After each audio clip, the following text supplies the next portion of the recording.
Hey guys, welcome back to the channel. तो आज हम कुछ बेसिक डिस्कशन करेंगे। क्लास 11th में जो बच्चे आए हैं या अभी सोच रहे हैं तो उनके लिए एक अकाउंट्स की बेसिक सी क्लास, जिसमें हम अकाउंट्स की बेसिक टर्म्स के बारे में सीखेंगे। मैंने आपको लास्ट क्लास में बताया था कि अकाउंट्स जो है हमें बहुत स्क्रैच से स्टार्ट करनी पड़ेगी कॉमर्स में, क्योंकि हमारे लिए बिल्कुल नया सब्जेक्ट है। तो कोई भी चीज कराने से पहले हमें उसमें जो टर्म्स यूज होने वाली हैं उनका मतलब पता होना चाहिए। मैं आपको कोई भी चैप्टर कराऊंगा बट उसमें कुछ नए नए वर्ड्स आएंगे तो आपको पहले उन वर्ड्स का मतलब भी तो पता होना चाहिए। तो आज की क्लास सिर्फ उसी के लिए कि बेसिक अकाउंट्स में क्या क्या टर्म्स यूज होती हैं। सबसे पहली टर्म जो हम समझेंगे, देखो चैप्टर का नाम भी यही है आपकी बुक्स में। पहला जो चैप्टर है वो है कि अकाउंट्स की हिस्ट्री के बारे में, उसकी इंपॉर्टेंस, उसकी लिमिटेशंस के बारे में। सेकेंड चैप्टर में टर्म्स हैं, तो पहले हम टर्म्स समझेंगे तभी हमें थ्योरी भी समझ आती है। तो पहले मैं आपकी बुक्स का सेकेंड चैप्टर को कवर कर रहा हूं, that is basic accounting terms. हम उसमें से सेलेक्टेड टर्म्स पढ़ेंगे जो हमारे पास बार बार यूज होने वाली है, और कुछ टर्म्स तो ऐसी होगी जो चैप्टर के साथ साथ बताई जाएंगी आपको। ठीक है बेटा, तो आप सेलेक्टेड टर्म्स जो मैं समझा रहा हूं सिर्फ वो समझ लें। अब बच्चे कहते हैं सर याद करनी है, बेटा नॉर्मल मीनिंग समझ आना चाहिए, हिंदी में आपको पता होना चाहिए कि इस वर्ड का मतलब क्या होता है। आप याद करना चाहते हैं तो एक एक लाइन के बारे में बुक से याद कर सकते हैं। ठीक है बेटा, चलो स्टार्ट करते हैं। सबसे पहली टर्म जो हम समझेंगे दैट इज कैपिटल। कैपिटल का मतलब क्या होता है बेटा, अगर कोई बच्चा जानता हो, वैसे मुश्किल है, कोई बच्चा जब स्टार्ट करता है तो उन्हें ये टर्म्स नहीं पता होती। तो पहली टर्म सीधा बता रहा हूं, कैपिटल का मतलब होता है मनी इन्वेस्टेड बाय ओनर। देखो कोई भी ओनर जब बिजनेस स्टार्ट करता है तो स्टार्ट करने में उसे पैसा लगाना पड़ता है। जो पैसा उसने लगाया that is known as capital. चाहे स्टार्ट करने में लगा रहा है, चाहे साल के बीच में लगा रहा है, money invested by owner is known as capital. तो मैं लिख रहा हूं यहां पे money invested by owner in business is known as capital, right. दूसरी टर्म जो हम पढ़ेंगे दैट इज ड्राइंग्स। अब बात आती है सर ये ड्राइंग्स क्या होती हैं, ध्यान से समझेंगे। ओनर ने जो पैसा लगाया उसे कैपिटल बोल दिया, और जो पैसा ओनर ने अपने पर्सनल यूज के लिए विड्रॉ किया, घर खर्ची के लिए, उसको हम बोलते हैं ड्राइंग्स। तो money withdrawn bye owner for his personal use, उसको हम बोलते हैं ड्राइंग्स, राइट बेटा। आगे चलते हैं। थर्ड टर्म जो हमारे लिए बहुत इंपॉर्टेंट होने वाली है पूरी ही कॉमर्स की जर्नी में, दैट इज असेट्स। अब मैं कई बार 12th लेवल पे भी बच्चों से पूछता हूं बेटा एसेट्स का मतलब क्या होता है। बच्चे बड़ा कंफ्यूज रहते हैं इस चीज को लेके, तो ध्यान से समझेंगे बेटा। एसेट्स बेसिकली होते क्या है, assets are the resources. Assets are the resources जिनके बेस पे कोई भी बिजनेस पैसा कमाता है। अब वो कहते हैं पैसा बेस, इसके बेस पे। हाँ बेटा, दो तरह के एसेट्स होते हैं। एक होते हैं नॉन करंट एसेट्स,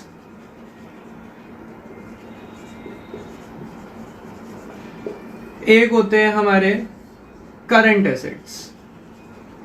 इन दोनों में फर्क क्या होता है बेटा। एसेट्स क्या है, रिसोर्सेज जिससे पैसा कमाना है। हर बिजनेस की दो तरह की रिसोर्स होती है पैसा कमाने के लिए।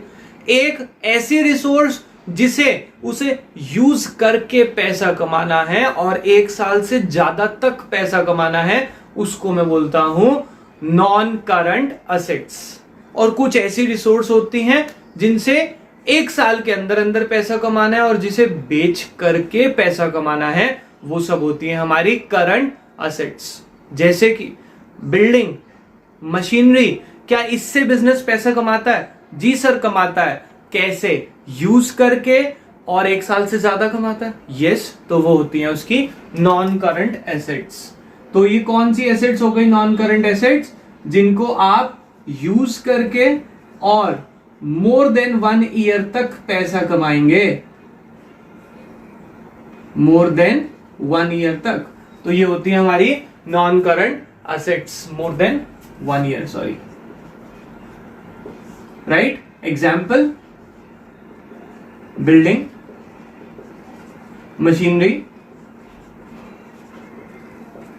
और ये कौन सी एसेट्स होती हैं? वो जिनसे हमने एक साल के अंदर अंदर ही पैसा कमाना है और उन्हें यूज करके नहीं, उन्हें बेच के पैसा कमाना है। तो जिन्हें हमने सेल करके पैसा कमाना है और विद इन 1 ईयर पैसा कमाना है, वो कौन सी होती हैं? हमारी करंट असेट्स।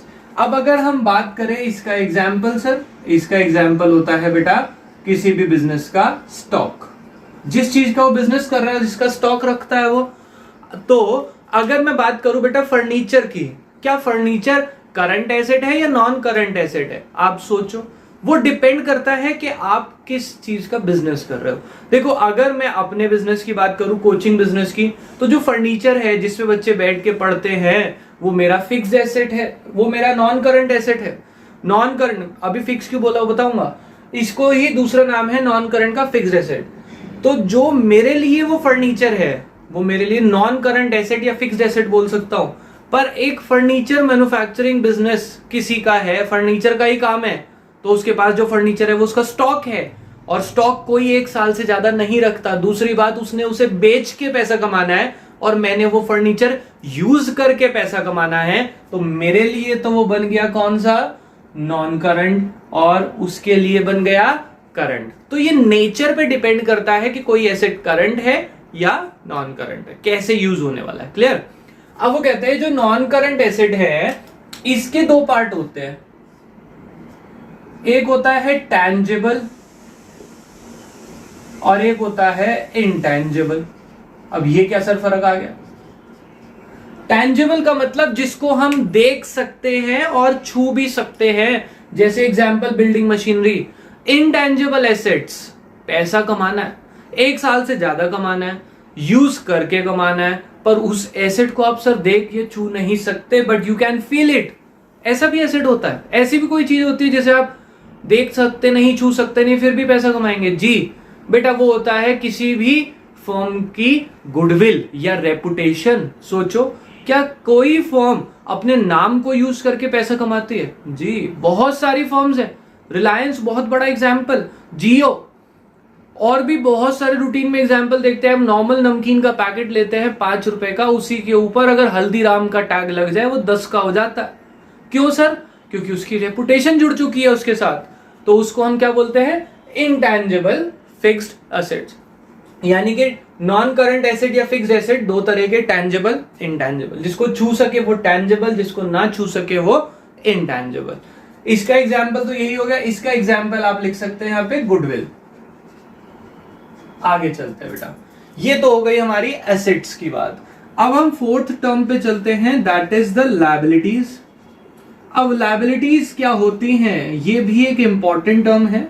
लायबिलिटीज का मतलब होता है ऑब्लिगेशंस टू पे। किसके किसके पैसे आपने देने हैं, दैट इज लायबिलिटीज। फर्म ने ऑब्वियसली कुछ पैसा उधार ले रखा होगा। अब इसमें भी 2 तरह की लायबिलिटीज होती है बेटा। एक होती है नॉन करंट, एक होती है करंट। दोनों में फर्क सेम। अगर आपने किसी का पैसा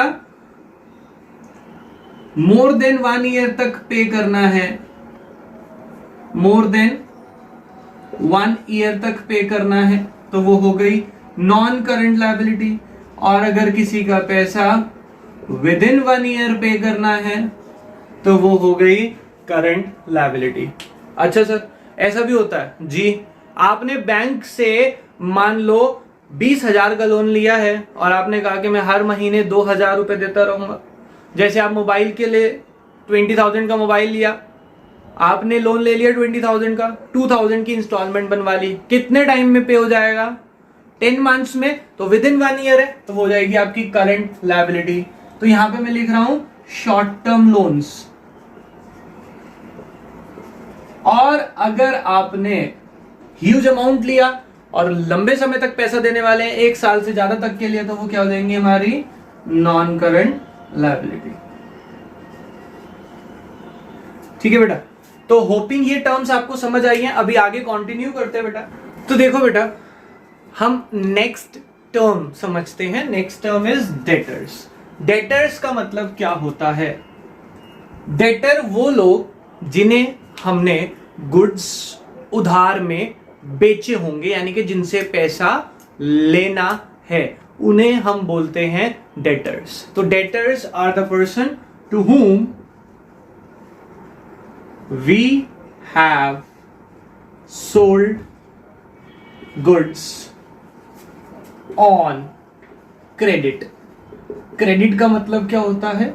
उधार, जिनको हमने उधार पे गुड्स बेचे हैं। तो बेटा अगर मैं कहूं कि हमने किसी को गुड्स बेचे हैं उधार पे, उनसे पैसा लेना है, तो हमारे लिए एसेट है, लायबिलिटी है? आप सोच सकते हैं यस, जिनसे पैसा लेना है वो एसेट्स होंगे। करेक्ट, बिल्कुल सही बताया आपने। पैसा लेना है तो सर एसेट्स है ना, क्योंकि कमाना है उनसे। और जिनसे पैसा लेना होता है उनसे 1 साल से ज्यादा लेना होता है, कम में लेना होता है पैसा। उधार दिया है बेटा, दिल पे मत लेना, प्रैक्टिकली सोचना बिजनेस के हिसाब से। मेरा सर दोस्त था, मैंने 1 साल बाद नहीं, बिजनेस के हिसाब से आपने अगर उधार दिया है तो आप 2 या 3 महीने से ज्यादा उधार नहीं देते। तो ये जो एसेट्स हैं, ये कौन से एसेट्स होंगे मेरे? Current assets. यानी कि सर ये करंट एसेट का एक और एग्जांपल है डेटर्स। यस, सिमिलरली क्रेडिटर कौन होते हैं? From whom we have purchased the goods on credit, जिनसे हमने गुड्स उधार में खरीदे हैं। समझ रहे हो? क्रेडिट का मतलब उधार। अब इनके पैसे सर देने हैं, यानी कि ये मेरा कौन हो गया? ये मेरी हो गई सर लायबिलिटी, क्योंकि इनका पैसा मैंने देना है, ऑब्लिगेशन टू पे। और जिसका देना है वो भी 1 साल से पहले ही पैसा मांग लेगा, 2-3 महीने में कहेगा सर पैसे दे दो। आ गई बात समझ में? होपिंग ये भी समझ आ गया होगा। तो डेटर और क्रेडिटर, 2 टर्म बड़ा कंफ्यूज करती है। डेटर एसेट होते हैं, क्रेडिटर लायबिलिटी होती है, क्योंकि उनके पैसे देने होते हैं। आगे चलते हैं, एक्सपेंसेस। आप सब जानते हैं एक्सपेंसेस का मतलब होता है खर्चे। अब खर्चे 2 तरह के होते हैं बेटा, एक प्रीपेड और एक आउटस्टैंडिंग। क्या होता है दोनों में फर्क? नाम में लिखा है बेटा। आउटस्टैंडिंग को समझने से पहले प्रीपेड पढ़ लो। आप प्रीपेड जानते भी हो, आपके फोन की सिम प्रीपेड होती है। प्रीपेड यानी कि पहले पे करो फिर उसका फायदा उठाना, यानी कि ऐसा खर्चा जो पहले ही दे दिया, यानी कि उससे फायदा होना अभी बाकी है। तो प्रीपेड एक्सपेंस, प्रीपेड पहले ही खर्चा कर दिया, अभी उससे फायदा होना बाकी है। रिचार्ज करा लिया, उसे यूज करना बाकी है। तो ये प्रीपेड एक्सपेंसेस जो होते हैं, ये हमारे लिए सर एसेट्स होते हैं, क्योंकि इनसे फायदा होना अभी बाकी है। क्लियर हो गई बात? होपिंग समझ आ गया होगा। प्रीपेड सैलरी हो, प्रीपेड वेजेस हो, प्रीपेड रेंट हो, कोई भी प्रीपेड चीज, कोई भी खर्चा पहले दे दिया, उससे फायदा होना है, तो वो एसेट है। और आउटस्टैंडिंग का मतलब क्या होता है? आउटस्टैंडिंग का मतलब होता है sir due but not paid. ऐसा खर्चा जो देने लायक तो हो गया पर दिया नहीं। एग्जाम्पल, आपके घर पे कोई मजदूर काम कर रहा है, कोई मिस्त्री लाए हुए हैं, आप सुबह से शाम तक उसने काम कर लिया, वो शाम को 6 बजे आपको कह रहा है सर पैसे दे दो। आपने क्या कहा? भैया पापा नहीं है अभी, आप कल आओगे ना, कल ले लेना। यानी कि काम करा लिया, पैसा देने लायक तो हो गया ना, शाम को दिहाड़ी देनी थी, नहीं दी, ड्यू देने लायक हो गई, बट नॉट पेड। तो वो आपके लिए एसेट है, लायबिलिटी है? सर लायबिलिटी बनेगी क्योंकि देना है। ठीक है, तो ये मेरे लिए क्या बनते हैं? Outstanding expense. ये हमारी होती हैं liabilities, due but not paid. ऐसे ही मेरी इनकम होती है 2 तरह की, इनकम रिसीव्ड इन एडवांस और accrued income. Received in advance, income जो मुझे पहले ही मिल गई। सोचना बेटा, आपने मुझे फीस दे दी, मेरे लिए तो वो इनकम है, आपके लिए एक्सपेंस है, आपका तो समझा दिया। अब मेरे लिए इनकम है, मुझे एडवांस में मिल गई, मेरे लिए एसेट बनेगा या लायबिलिटी बनेगी? पैसा तो आ गया सर, अब काम करना पड़ेगा, मेरे लिए ऑब्लिगेशन हो गई, जिम्मेदारी हो गई कि मुझे ये काम करना ही पड़ेगा।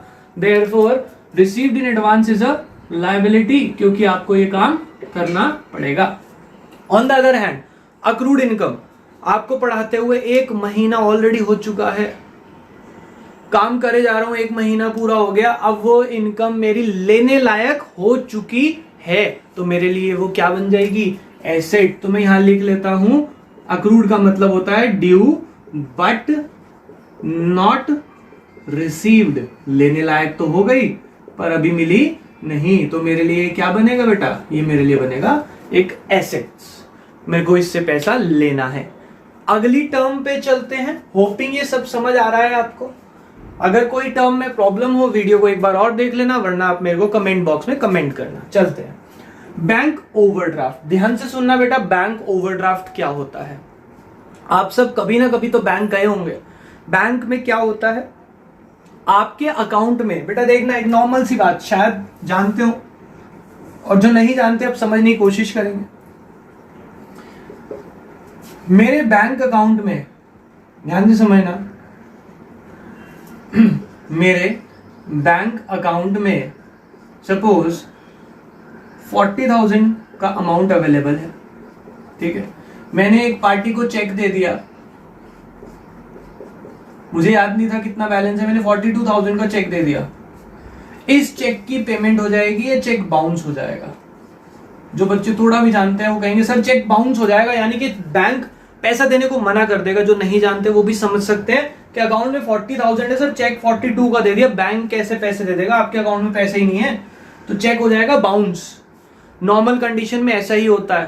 पर अगर मैं बैंक का रेगुलर, ध्यान से सुनना, मैं बैंक का रेगुलर और रेप्यूटेड कस्टमर हूं, रिस्पेक्टेबल कस्टमर हूं, जिसकी डीलिंग रेगुलर होती रहती है और मैंने आज तक कोई फ्रॉड नहीं किया बैंक के साथ, तो बैंक अपने रेप्यूटेड और रिस्पेक्टेबल कस्टमर को एक अमाउंट एक्स्ट्रा तक विड्रॉ करने की पावर देती है। एक्स्ट्रा तक मतलब जितना आपके अकाउंट में है उससे कुछ एक्स्ट्रा। अब वो कितना होता है वो कस्टमर टू कस्टमर चेंज होता है कि उस कस्टमर की इमेज कितनी है, उस कस्टमर की डीलिंग कितनी है, कितना पैसा रहता है उसके अकाउंट में, उस बेस पे एक लिमिट डिसाइड करता है। वो जो एक्स्ट्रा लिमिट है दैट इज ओवरड्राफ्ट। तो अगर मैं बैंक का रेप्यूटेड और रिस्पेक्टेबल कस्टमर हूं, सपोज मेरी ओवरड्राफ्ट की लिमिट है 5,000 की, यानी कि मैं अपने अकाउंट में से 5,000 रुपए एक्स्ट्रा तक निकाल सकता हूं। अब ये चेक बाउंस होगा? नो, इस कंडीशन में ये चेक बाउंस नहीं होगा, बैंक पेमेंट कर देगा। पर ये जो 2,000 रुपए एक्स्ट्रा है, ये मेरे लिए क्या बन जाएगा सर? ये मेरे लिए बन जाएगी एक लायबिलिटी जो मुझे देनी ही पड़ेगी। ये बैंक ओवरड्राफ्ट मेरे लिए क्या बनती है? ये एक होती है मेरी लायबिलिटी, जैसे कि एक लोन होता है। ठीक है बेटा। लास्ट टर्म समझते हैं आज की हम, दैट इज बैड डेब्ट्स। बेटा डेब्ट्स बेसिकली, यहां पे डेब्ट्स का मतलब था डेटर्स, शॉर्ट फॉर्म बनाने का जमाना है। डेप्टर को डेप्ट बना दिया।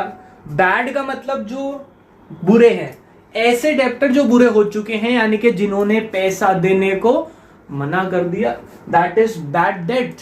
डेटर्स कौन थे? जिनसे पैसा लेना था, जिन्हें गुड्स बेचे थे, उन्होंने पैसा देने को मना कर दिया, तो हम उन्हें क्या बोल देते हैं? हमारे बैड डेट्स हो गए।